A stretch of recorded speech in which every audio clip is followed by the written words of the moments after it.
Khao karbian, binpo habe sana obedian. Kadom khao karbian, kadom binpo habe sana obedian. Kadom dewi dilum se, kadom dewi dilum se.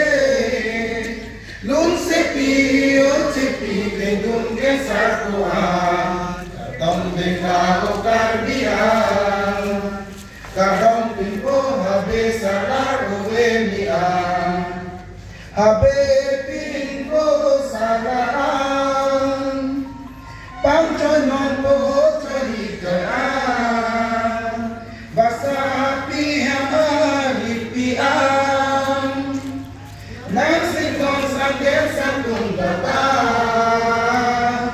mun lamdak salam tiang, kalinon kabido anapan, mun lamdak salam tiang,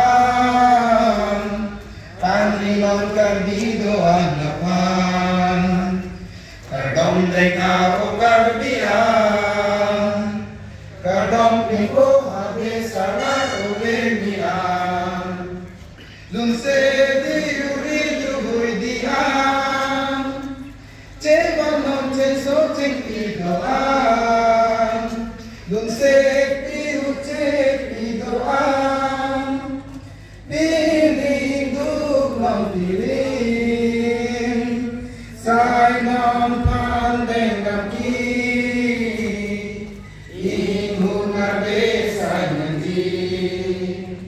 Sai non pandeng kaki,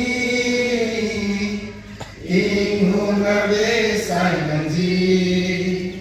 Kadom khao karbian, kadom binpo habe sana obedian.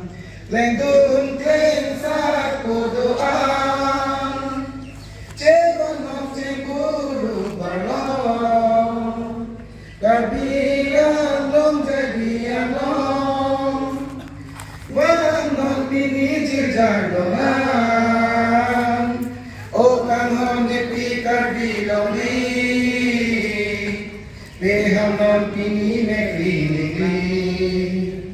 O kan hon nepi karbilong ni,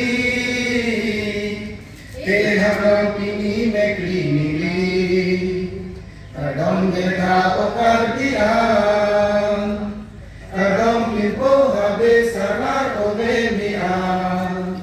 Kadom binpo habe sana obedian, kadom binpo habe sana obedian.